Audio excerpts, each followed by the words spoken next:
Bueno, la clase que vamos a dar es sobre las migraciones africanas hacia la Argentina, específicamente desde Cabo Verde y desde Senegal. Mi nombre es Giselle Kleidermacher, soy socióloga y doctora en Ciencias Sociales por la Universidad de Buenos Aires y soy investigadora del CONICET. Y mis temas de investigación son justamente las migraciones senegalesas hacia la República Argentina. Mi nombre es María Cecilia Martino, soy doctora en antropología y bueno, mi tema también de investigación tiene que ver con las migraciones, pero en particular con la migración caboverdiana hacia Argentina. Bueno, nos parece interesante, antes de comenzar, plantear algunos puntos de partida. En primer lugar, nosotros vamos a abordar las migraciones desde una perspectiva procesual, en donde nos interesan tanto las variables de origen como las variables de destino. Por eso en la clase vamos a focalizar un momento para analizar cuáles son las situaciones que ocurren en el continente africano previa a la salida de los migrantes. También vamos a hacer un análisis de las trayectorias y de los recorridos que hacen los propios actores migrantes y un análisis de las construcciones identitarias en relación con el contexto más amplio desde donde parten y donde podemos decir que se insertan los migrantes cuando llegan a destino.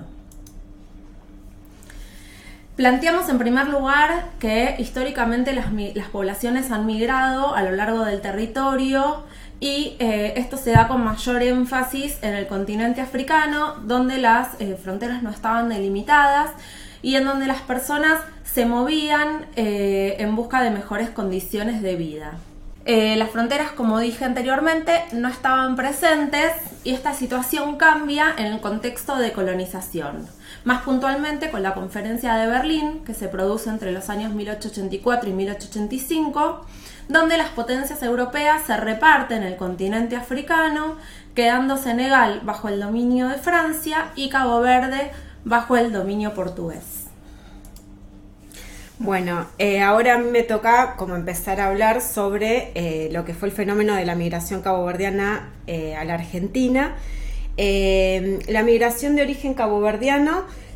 tuvo su comienzo desde finales del siglo XIX hasta la década del 60, si bien continuaron llegando posteriormente, pero lo hicieron de manera como bastante más puntual. Y esta migración se contextualizó justamente en este periodo dentro de oleadas migratorias de otros orígenes como la italiana y la española, que vinieron en gran cantidad. Escapando de condiciones económicas muy casi extremas y de la guerra también, ¿no? En cuanto al archipiélago de Cabo Verde, está formado, acá lo vemos en la imagen, por 10 islas grandes y 5 menores que están ubicadas de manera equidistante, un poco más de 400 kilómetros de Senegal. Acá vemos la distancia justamente de las islas que se encuentran desplazadas del África continental y como para conocer un poco la situación previa, digamos, originalmente estas islas eran desérticas y estaban completamente despobladas hasta la llegada de los portugueses que se instalaron justamente en este archipiélago porque resultaba un punto estratégico, geoestratégico, digamos, bastante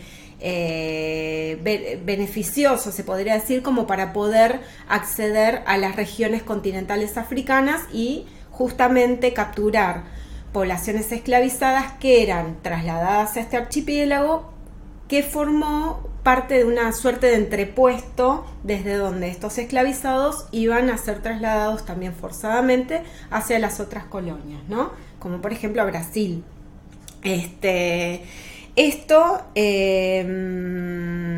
Algunos de estos esclavizados, lo que es importante mencionar es que permanecieron en este archipiélago y se mestizaron con los portugueses, haciendo particularmente compleja la composición social del archipiélago, ¿no? Entonces tenemos colonos, esclavizados y sus descendientes, mestizos denominados asimilados. La corona portuguesa los categorizó de este motivo. Tenía que ver justamente con una política que estaba muy vinculada al tipo de colonización que Portugal implementó, no solamente en las islas de Cabo Verde, sino en otras colonias, y tenía que ver con la condición periférica del colonialismo portugués,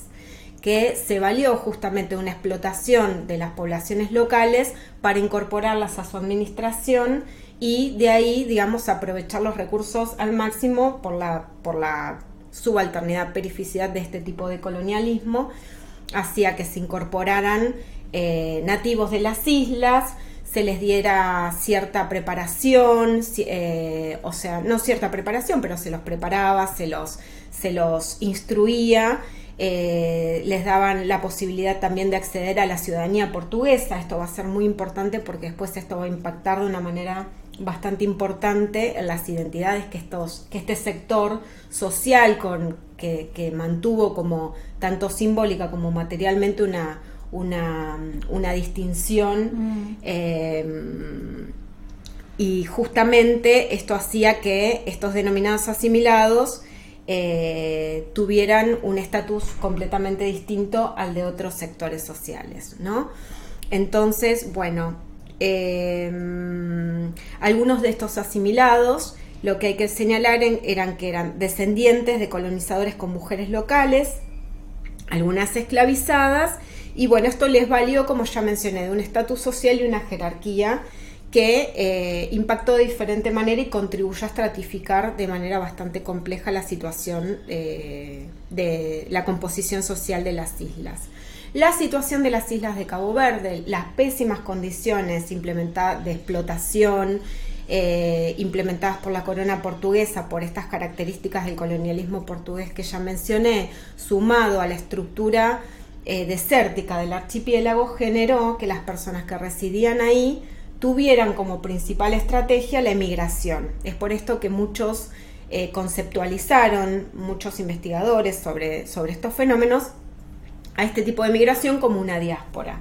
Nosotros podemos justamente hacer una comparación con la diáspora judía o la armenia, que son como las diásporas que se denominan más paradigmáticas, y actualmente este patrón, digamos, de migración continúa y ha generado que justamente, como vemos en la imagen, sea mucho mayor la población caboverdiana fuera de las islas que la que vive en el propio archipiélago. Esto no solamente también fue conceptualizado, acá vemos un poco el patrón de dispersión. Los Estados Unidos, por el tamaño de los círculos, vemos que es justamente en donde reside la comunidad en emigración caboverdiana de las más grandes. También está Portugal, y vemos también en otras regiones de Europa, que Italia, España, bueno, Bélgica, y después en el continente africano tenemos caboverdianos también en Senegal, Guinea-Bissau y Angola. En Argentina vemos que es muy, muy más pequeña, y en Brasil también, ¿no? Y que lo fueron, o sea, esta migración tuvo distintos periodos. En Argentina solo, después lo vamos a ver más detalladamente, se dio en este periodo que mencioné al principio, finales del siglo XIX hasta el 60. No es que continuó en otras regiones. Actualmente hay como una fluidez mucho más grande de migrantes que se están renovando estas migraciones. Justamente la idea de diáspora caboverdiana fue apropiada por el Estado para, de alguna manera, esto pasó mucho después, ¿no? En los 80, para construirse o para constituirse en un Estado más vasto. Y también es importante señalar que los propios caboverdianos, incluso antes de este periodo, ya en sus propias, digamos, maneras de identificarse, se piensan como una comunidad que va mucho más allá del local particular en el que residen. Claramente esto, bueno, hay que hacer una salvedad, hay que poder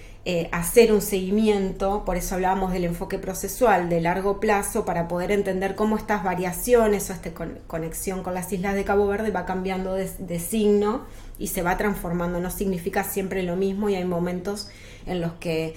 se atenúa más. Bueno, entonces en Argentina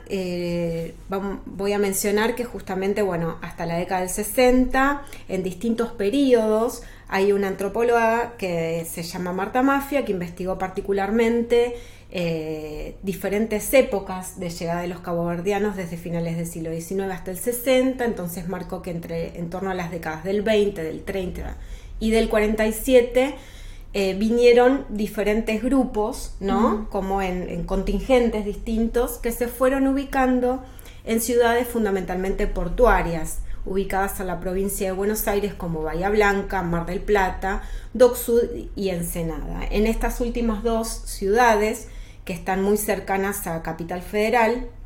especialmente Dock Sud, Ensenada lo está de la ciudad de La Plata, es que se encuentran las dos asociaciones caboverdianas en Argentina, que son dos. La Asociación de Ensenada, que se llama Asociación Deportiva y Cultural de Ensenada, que surge en 1927, y la Sociedad de Socorros Mutuos de Dock Sud, que se funda en 1932. Estas dos son de las más antiguas de esta diáspora a nivel mundial, o sea, son de las primeras que se fueron constituyendo. Los caboverdianos se ubicaron justamente en estas ciudades portuarias y se emplearon en sectores que estaban ligados al ámbito de la navegación, en donde se puede decir que tuvieron una inserción laboral bastante buena, y esto está directamente vinculado a que durante la época en cuestión Argentina se fortalecía como país agroexportador de materias primas, y bueno, el ámbito de la navegación era en este momento muy activo. Entonces se puede decir que sí, tuvieron una inserción laboral buena y bastante variada dentro del sector de la navegación, ¿no? Cuando digo variada, digo que no hubo necesariamente, sino que en un ámbito laboral específico, sino que dentro de esto había trabajando en astilleros, en compañías comerciales marítimas, en el Estado, en la Marina de Guerra, digamos, en la Armada Argentina, etcétera, en distintos trabajos vinculados a este sector. Esta inserción, esta experiencia de inserción sociolaboral hizo que la mayoría de estos inmigrantes abrazaran como una identidad, digamos, más que una identidad, no, abrazaran como una idea positiva, sumados justamente a las experiencias de solidaridad en estos barrios fundamentalmente obreros como Dock Sud, Ensenada, una narrativa que estaba muy en auge en este momento, que refería a la Argentina como un crisol de razas fundamentalmente europeas que vivían, digamos, como en armonía.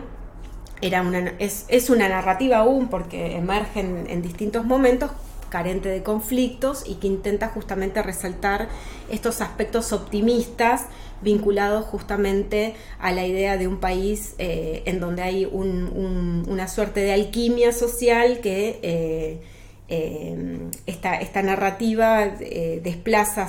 hacia afuera la referencia a cualquier, justamente para hacer énfasis en el origen europeo de las poblaciones que conforman este crisol, desplaza hacia afuera las referencias a comunidades originarias y afrodescendientes aún más, ¿no? Así que bueno, entonces también hay que agregar, como ya han investigado otras personas, que durante este periodo clave de la historia del país se forja una construcción de una identidad nacional que se pretendió homogénea, fundamentalmente europea y católica, exactamente. Y por decantación se pensó también fundamentalmente blanca. Entonces estas narrativas como la del crisol de razas, en plena construcción estaban, en el sentido de que se van transformando, no es algo que permanece siempre con el mismo sentido. Entre los migrantes caboverdianos esta narrativa les permitió en determinados momentos poder identificar otros elementos de sus identidades, no solamente lo blanco, lo europeo, pero eso por una razón de tiempo tampoco se puede como profundizar en esto, pero sí lo que es por ahí más importante mencionar es que en este periodo los caboverdianos sustentaron una identidad portuguesa o caboverdiana con influencia portuguesa. O sea, en este momento era un poco esta cuestión. Lo que es importante igual tener en cuenta es que estas identidades nunca son fijas, sino que se van transformando, son estratégicas e importa el contexto para poder entenderlas. Y esto significa que no son arbitrarias porque tienen su razón de ser, pero las personas lidian, digamos, de una manera muy fluida con sus propias identificaciones, ¿no? De alguna manera, esta afiliación con lo europeo portugués se va a ir transformando a medida que pasa el tiempo. Nosotros dijimos que en 1947 viene otro contingente de inmigrantes que se autodenominan jóvenes caboverdianos, están más influenciados con las discusiones que se dan en las islas, que son previas a la llegada de la independencia, y de alguna manera, digo previas, faltan todavía muchos años más, porque Cabo Verde se independiza en el 75, pero lo que es importante mencionar es que ya empiezan a haber ecos de justamente de discusiones sobre qué significa ser caboverdiano, si significa más ser portugués o puede significar más tener que ver con África, con algo de la historia africana, ¿no? Así que bueno, justamente en el 47 se empiezan como a tensionar un poco más estos vínculos con los que habían llegado previamente, que abrazan de manera más directa una identificación con lo europeo portugués. Y bueno, esto se impacta más que nada en las discusiones que se dan en las asociaciones. De alguna manera, este primer momento, previo a la independencia de Portugal, la pregunta, o para decirlo de alguna manera, los términos en los que se pensaba la identidad caboverdiana entre los caboverdianos incluso, o argentinos caboverdianos, porque tenemos generaciones ya nacidas en el país, a pesar de que muchos son migrantes, porque han llegado en periodos previos, los términos de la manera en la que se piensa esta identidad está más vinculado con lo que está sucediendo en Cabo Verde. O sea, cuál es el componente de la identidad caboverdiana, si tiene que ver más con lo portugués o con lo africano, como para simplificarlo, ¿no? Pero bueno, durante este momento está más referido a las discusiones que se están dando en el archipiélago. Más adelante, y cuando digo más adelante, o sea, avanzo unas cuantas décadas más, estamos hablando de los años 1980, 1990, comenzaron a transformarse de manera más explícita los términos de este pensamiento, ¿no?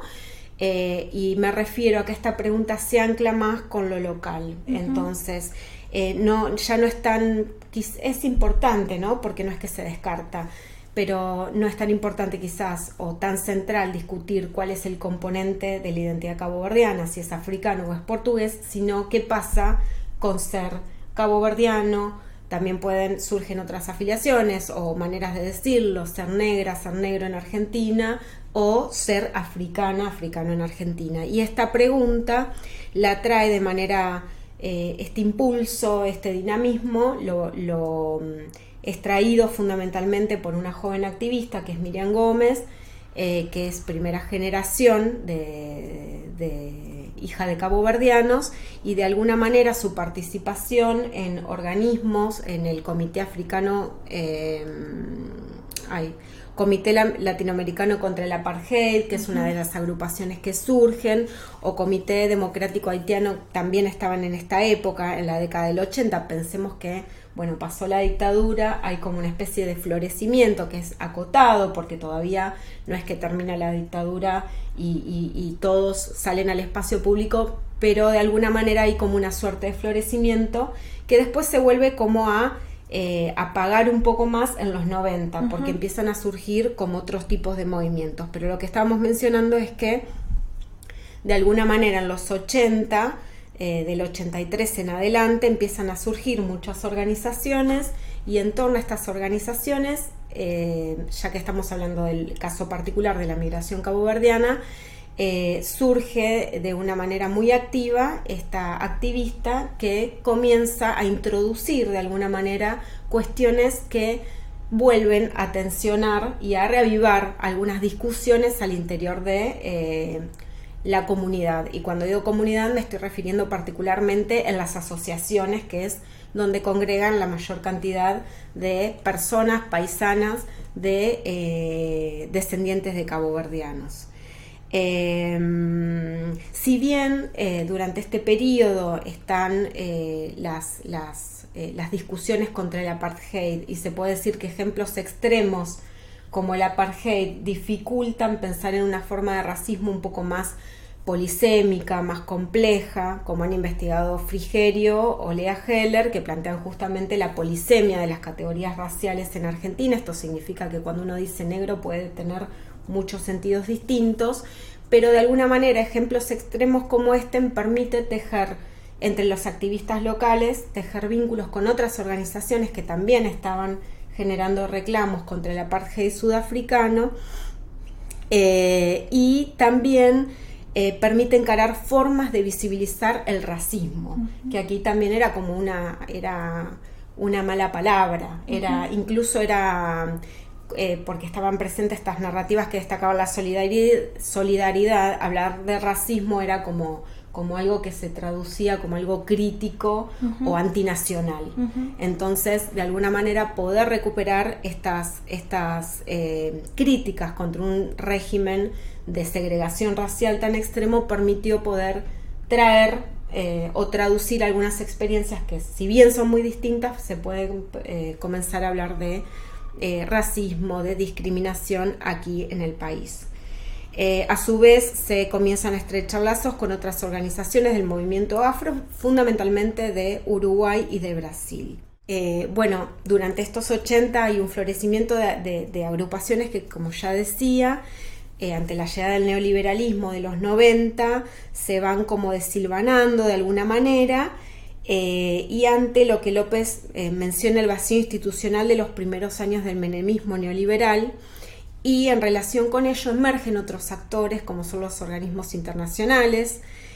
como el Banco Interamericano de Desarrollo o el FMI, con los que estos actores activistas que continúan, digamos, en torno a estas décadas, tienen que comenzar a lidiar, ¿no? Entonces la llegada de los 90 y el cambio de siglo cambiaron nuevamente el signo de los reclamos en un contexto de neoliberalismo, la llegada de los organismos internacionales y fundamentalmente el lenguaje del multiculturalismo, que es también toda una narrativa nueva a la que hay que apelar, en la que se habla de la diversidad, del respeto a esa diversidad, y dentro de esas nuevas categorías se empiezan a gestar nuevos reclamos de alguna manera. En este periodo es que se ubican fundamentalmente la conferencia de Durban, que se da en el año 2001, ¿no? En donde por consenso entre las diferentes agrupaciones que participaron de este encuentro, que se dio en Sudáfrica, emergió la categoría de afrodescendiente como una categoría fundamental para facilitar el diálogo con el Estado y con otros organismos. Esta categoría a su vez vuelve a resaltar una dimensión transnacional en la que se gestan las identidades políticas, y está justamente pensada para poder favorecer tanto un diálogo con diferentes organismos internacionales, como ya mencioné, como con el Estado, que también se apropia de manera quizás no muy directa, sino que erráticamente de estas denominaciones, pero también con otras organizaciones del movimiento afro en Latinoamérica y en Estados Unidos. Entonces permite también recuperar una dimensión transnacional, que, como para hacer una mención, si bien no voy a profundizar en ello, las generaciones, digamos, ya nacidas en el país, se comienzan a vincular de una manera mucho más amplia con la identidad afro. Eso no implica que necesariamente se identifiquen como afrodescendientes, sino que empiezan dentro de este marco más amplio de identidades, en donde no solamente está lo caboverdiano, que muchos de estos descendientes lo tramitaron quizás con más conflictos por cómo se tramitó la identidad en el contexto familiar, comienzan a abrazar una manera más amplia y más variada de poder identificarse con la historia, digamos, africana. En este periodo de los 90 a su vez se da un un fenómeno significativo que es la reanudación después de varias décadas de las migraciones provenientes del continente africano, y aquí es donde voy a introducir a mi colega Giselle, que va a hablar de una de ellas, que es la migración senegalesa. Sí, vamos a profundizar en la migración senegalesa porque es el colectivo mayoritario dentro de las migraciones africanas subsaharianas que llegaron a partir de la década de los 90 a la Argentina. Senegal, como mencionábamos anteriormente y como podemos ver en el mapa, se encuentra en el extremo occidental del África subsahariana, frente a las islas de Cabo Verde. Senegal, a partir justamente de la repartición que se hizo en la conferencia de Berlín, quedó en poder francés. Y es interesante cuando empezamos a pensar estas trayectorias migratorias, pensar qué factores incidieron en la salida de los senegaleses de Senegal. Y muchos autores resaltan el fomento de las migraciones que hizo la colonia francesa. En primer lugar, de una manera directa, a partir de la explotación de cultivos para la exportación, especialmente el maní o el cacahuate, y de esta manera el traslado de población, especialmente masculina, para trabajar en estas áreas. Entonces ahí ya se da una primera migración que podríamos entender como forzada. Esto también desencadenó el descuido de ciertas tierras que eran utilizadas para cultivos familiares al trasladarse esta población, y de esta manera las familias debieron mudarse hacia las ciudades, ya que no podían seguir subsistiendo con estos cultivos. Asimismo, podemos mencionar el traslado de ciertas élites colaboracionistas para formarse en universidades e institutos franceses, y que al regresar eran incorporados a la administración colonial, generando una visión de deseo del resto de la población para también poder salir del país, ya que se observaba que al regresar había una promoción social de aquellos que se habían ido. Y por último, un fomento que se da durante la Segunda Guerra Mundial, en donde se reclutan hombres senegaleses para participar en la guerra como parte de las tropas francesas,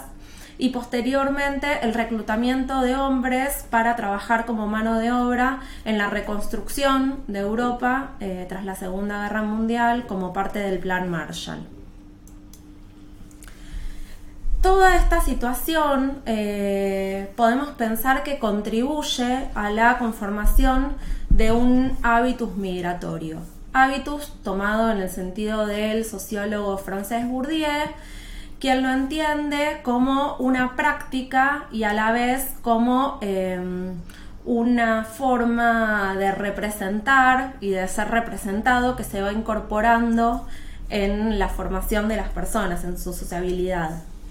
Entonces, además de estos factores que mencionamos anteriormente como un fomento de la migración por parte de la metrópoli francesa, comienzan a sucederse migraciones para trabajar justamente en Francia, en donde los sueldos eran mucho más altos que en Senegal, y esto permitía el envío de remesas, que es el dinero que se envía a las familias que quedan en el país. Y estas familias, lógicamente, tenían un ascenso social en relación al resto de sus vecinos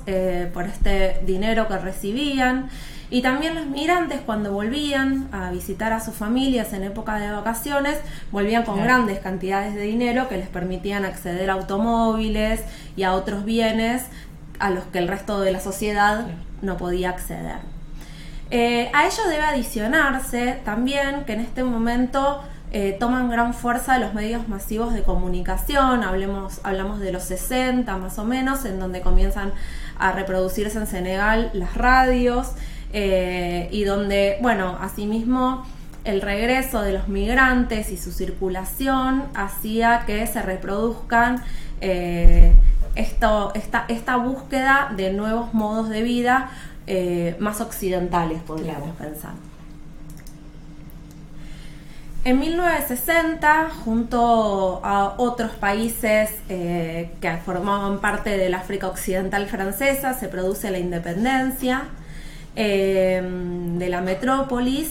Esta independencia, lamentablemente, es una independencia política, pero como dicen algunos autores, especialmente Kabounda Badi, no significó una independencia económica, ya que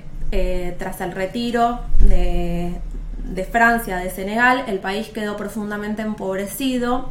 y esto generó sobre todo que grandes masas de población de áreas rurales fuesen a vivir a las ciudades. Estas ciudades crecían muy rápidamente, sin ningún tipo de planificación y sin poder absorber a estas nuevas masas que llegaban a las ciudades, en donde no encontraban vivienda, no encontraban trabajo, y aumentaba esta sensación de empobrecimiento. El crecimiento del desempleo y del empleo informal en las ciudades funcionó como una especie de trampolín para que nuevos jóvenes intenten migrar hacia Europa, en donde se veían mayores posibilidades de conseguir empleos, de ganar dinero y de mejorar las condiciones de vida. En este cuadro podemos observar cómo fue fluctuando la tasa de desocupación en Senegal, y a ello también debemos adicionar la crisis de la Casamance, que es una región al sur del país, en donde a partir de mediados de los 80 surgieron fuerzas independentistas que comenzaron a luchar contra el ejército senegalés justamente para independizarse del país. Con algunos estallidos, conflictos armados, a pesar de que se han firmado tratados de alto al fuego, sobre todo a partir de la década del 2000. Es un conflicto que actualmente se puede considerar de baja intensidad, pero que no se encuentra finalizado. Entre los principales destinos de la migración senegalesa se encuentra, en primer lugar, Francia, por compartir la lengua, por compartir una historia de colonización. Posteriormente, Francia comienza a cerrar paulatinamente sus fronteras, y España e Italia se ubican como primer destino para la migración por tener más fácil ingreso. Muchas veces se los ha catalogado a Italia y España como las puertas de Europa, ¿no? También Canadá y Estados Unidos fueron destinos importantes de la migración senegalesa, bueno, sobre todo por su situación económica positiva. La situación de Europa, sin embargo, se fue modificando, sobre todo con el Tratado de Schengen en 1985, que fue un tratado que lo firmaron los Estados miembros en aquel entonces de la Unión Europea, y donde se garantiza la libre circulación de sus ciudadanos, pero al mismo tiempo el fortalecimiento de los controles para el ingreso de ciudadanos extraeuropeos. Y en estos controles colaboran todos los países que forman parte de la Unión Europea, pero los controles están puestos principalmente en los países de entrada, como dijimos anteriormente, que son considerados Italia y España. Con posterioridad, en el año 2005, comienza a funcionar el Frontex, que es la Agencia Europea para la Guardia de Fronteras y Costas, que es un sistema de gestión y control fronterizo dedicado al área europea sujeta al acuerdo de Schengen. Otros autores también hablan de la exteriorización de las fronteras, donde se firman acuerdos con países africanos, en donde Europa colabora para evitar la emigración de ciudadanos, que es lo que se observa sobre todo en Ceuta y Melilla, en la frontera de Marruecos y territorio español, claro, en donde llegan muchos senegaleses con otros africanos que intentan cruzar estas fronteras. Entonces, bueno, en este sentido, tras el cierre de las fronteras europeas, los senegaleses comienzan a buscar nuevos destinos, entre ellos Asia, Oceanía y por supuesto América Latina. Dentro de América Latina, Los dos principales países de destino de esta migración son Brasil y la Argentina. Ya focalizándonos en la migración de senegaleses hacia la Argentina, los primeros arribos comienzan a suceder a mediados de la década de los 90, en este contexto de globalización, de neoliberalismo, y algunos de los factores que atraen a esta migración hacia el país son el funcionamiento de la paridad cambiaria, en donde un peso equivalía a $1, y esto hacía muy beneficioso el envío de remesas, ya que cobraban mucho valor en Senegal. Y también la existencia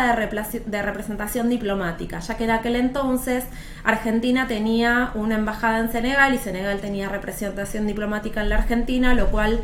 facilitaba el pedido de un visado para ingresar al país. Y la bonanza económica que, si bien ya finalizando la década del 90 tenemos la gran crisis económica, en aquel momento Argentina era percibido como un país en donde la situación económica era muy favorable. En la década del 2000, estas circunstancias que mencionamos recién finalizan. Principalmente la gran crisis económica que sufre Argentina a partir de diciembre del 2001 y sobre todo en el 2002 hacen que se cierren las representaciones diplomáticas que el país tiene en el continente africano, dejando abiertas solamente 5, pero donde la embajada que tiene en Senegal es cerrada. Asimismo finaliza la paridad cambiaria, a lo cual sucede una gran devaluación económica. Sin embargo, aumenta el arribo de migrantes senegaleses al país. Si bien no tenemos cifras formales acerca de cuál es el número exacto de senegaleses que actualmente se encuentran en la Argentina, datos de la comunidad, entrevistas realizadas y diversos trabajos de investigadores dan cuenta que serían alrededor de 5.000 las personas senegalesas que residen actualmente en el territorio argentino. Estos ingresos, tras el cierre justamente de las embajadas, se producen por pasos fronterizos no habilitados. Generalmente hay previas escalas en su momento en Ecuador, porque era un país que había dejado de solicitar visado, aunque esto se vio modificado más recientemente, y sobre todo a partir de las fronteras que Argentina tiene con Brasil y con Bolivia. Algunas de las principales características que el colectivo senegalés presenta en la Argentina es que se trata de un colectivo mayoritariamente masculino. Son muy pocas las mujeres presentes en la Argentina, y esto se explica por diversas razones. Principalmente cabe mencionar que Senegal es un país musulmán con fuertes tradiciones, en donde las familias, el núcleo familiar se compone de familias ampliadas, donde muchas personas viven en el mismo hogar, hogares que suelen ser poligámicos. Entonces a la mujer le corresponde el rol de encargarse de estos hogares muy numerosos, de las tareas del cuidado de los niños, de los mayores, la limpieza, la alimentación, y correspondiendo al hombre el rol de trabajar. Dado que la migración se entiende como un proyecto familiar en donde el hombre sale para luego enviar remesas, es por eso que se trata en su mayoría de hombres y en una edad económicamente activa, que les permite justamente trabajar y enviar remesas. Las etnias mayoritarias, al igual que sucede en Senegal, son las etnias Wolof y Diola. Como dije anteriormente, son musulmanes, al igual que sucede, Senegal es un país laico, pero sin embargo el 85%, casi el 90% de su población profesa la fe islámica,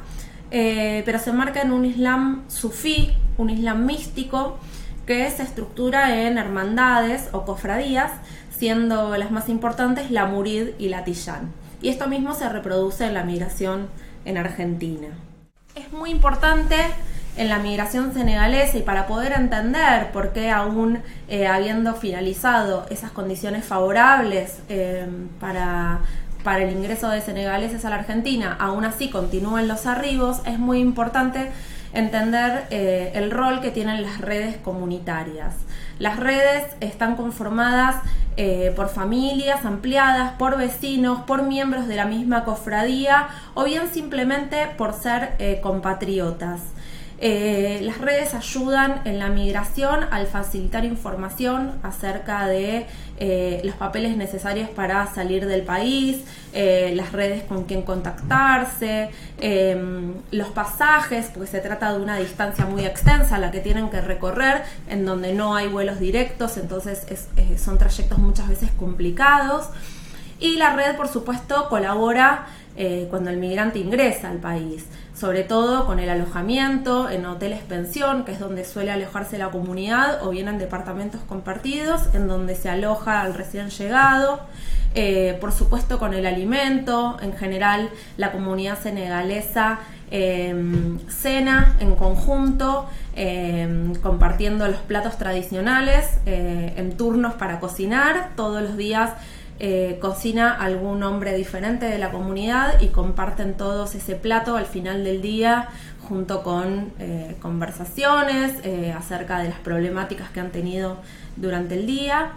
Y la ayuda es fundamentalmente con la inserción laboral. La inserción laboral mayoritaria del colectivo senegalés se produce a partir de la venta ambulante. Esta es una actividad que está dentro de la economía informal, y hay distintos motivos por los cuales se produce esta inserción, que no solamente ocurre en la Argentina, sino que ocurre en los diversos espacios a donde migra este colectivo. Riccio lo ha estudiado para la migración senegalesa en Italia, Moreno Maestro, entre otros autores, lo han estudiado para la migración senegalesa en España.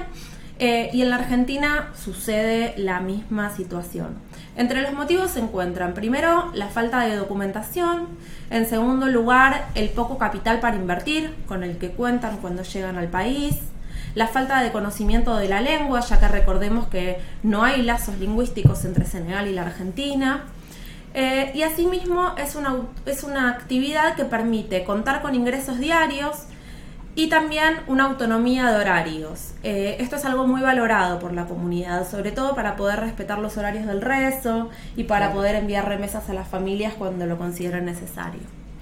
Asimismo, recordar que es una actividad también muy extendida en Senegal, donde es muy importante la economía informal, y se trata en general de productos de origen chino que compran a mayoristas, en general anteojos de sol, billutería y productos que sean fácil para el desplazamiento. Esto porque es una actividad que se encuentra regulada por el Código Contravencional de la Ciudad de Buenos Aires, pero es una actividad que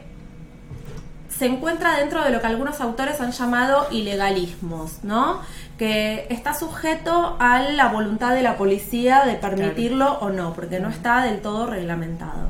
Entonces, es fácil desplazarse con este tipo de mercadería en el momento en el que llega la policía, de modo tal que no sea decomisada. Hay diversas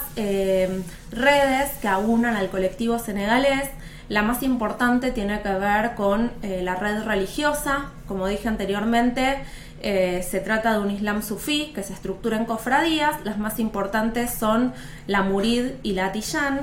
Ambas cofradías realizan reuniones semanales que se llaman dairas. En ellas se trata de reuniones de encuentro en donde se leen poesías a los líderes, se reza, se reafirman los valores de la comunidad, se habla en su idioma, que es el Wolof. Se tratan de resolver algunos de los problemas cotidianos, sobre todo lo relativo al dinero, a la mercadería. Y también se recauda dinero para enviar a la ciudad santa de Touba, que es la ciudad donde se encuentra enterrado el fundador de la cofradía y donde se ha erguido una mezquita, que es una de las más importantes en ese área. Y allí también se han establecido escuelas, hospitales y una serie de emplazamientos creados con las remesas de toda la comunidad que se encuentra en el exterior. Otro actor importante dentro de la comunidad es la Asociación de Residentes Senegaleses en la Argentina, conocida como la ARSA. Se trata de un espacio institucional que cuenta con personería jurídica y que actúa fundamentalmente como un nexo entre la comunidad senegalesa y el Estado, ante la ausencia de consulados y representación diplomática, en donde gestionan diversos documentos que precisa la comunidad, por ejemplo, la renovación de pasaportes. Ha venido una comitiva desde la Embajada de Brasil, por medio de la Asociación de Residentes Senegaleses de la Argentina, para resolver este tipo de problemas, y sobre todo la exaltación de los cuerpos de aquellos fallecidos en el país, que es realmente costosa. Si bien algunos autores definen a la migración senegalesa como una diáspora, como mencionó recién Maricel, para la diáspora caboverdiana, otros autores con los cuales acuerdo focalizan la migración senegalesa como una migración transnacional. Esta migración transnacional se encuentra anclada en las redes comunitarias anteriormente mencionadas, las redes religiosas, las redes familiares, las redes vecinales, y una circulación constante entre el país que podríamos llamar de origen, el país de destino, pero también todos los otros países en donde se encuentra asentada la comunidad. Y esta circulación no es una circulación solo de personas, sino también de bienes, de valores religiosos. Circulan muchos marabut, que son los líderes religiosos de la comunidad, donde se transmiten enseñanzas del líder, de Serintuba, donde circulan también amuletos que han sido bendecidos por estas personas, donde circulan valores morales. Es muy importante, siempre se relata en las entrevistas la importancia de portarse bien y de ser un buen representante del país en el exterior, y sobre todo la importancia de las TICs, de las nuevas tecnologías de la información y comunicación, ya que continuamente se encuentran conectados con su familia de origen a través de los celulares, Skype, Facebook, Instagram, diversas redes a través de las cuales también envían dinero. Son fundamentales en esta migración, y actualmente se encuentra activo el canal Tuba Argentin TV, que es un canal para la comunidad, donde se habla Wolof y donde también se transmiten las noticias de la comunidad en la Argentina. Muy brevemente, porque esto llevaría un capítulo aparte, mencionar que actualmente la Argentina se encuentra regulada por la Ley Nacional de Migraciones 25871. Esta ley que ha sido reconocida internacionalmente por valorar los derechos humanos de las personas a migrar, de poder acceder tanto a salud como a educación de manera gratuita, sin necesidad de contar, sin necesidad de contar con la documentación, con el DNI. Sin embargo, esta ley presenta categorías a partir de las cuales las personas pueden regularizarse, y lamentablemente la comunidad senegalesa no entra en ninguna de estas categorías, además de contar con una falta administrativa inicial, que es el ingreso al país por pasos fronterizos no habilitados. No obstante ello, en el año 2004 y en el año 2013 hubieron 2 regularizaciones en donde se eximía de este requisito, pero bueno, aún muchas personas de la comunidad se encuentran sin poder regularizar su condición migratoria, y esta situación ha empeorado en los últimos años debido a la sanción del decreto 70 del año 2017, que modifica la ley migratoria, generando diversas dificultades para esta comunidad, como son la posibilidad de ser expulsados del país, sobre todo al aumentar los conflictos con la policía a partir de la venta ambulante. Entonces, actualmente se trata de una comunidad que está dispersa en las grandes ciudades de todo el país, que se inserta mayoritariamente en la venta ambulante a nivel laboral, si bien actualmente están comenzando a diversificar sus actividades quienes pueden en otras áreas, que presentan una gran cohesión interna a partir de las daíras, de las hermandades, que tienen grandes dificultades para regularizar su condición migratoria, y que actualmente han sido muy visibles en los medios masivos de comunicación por estas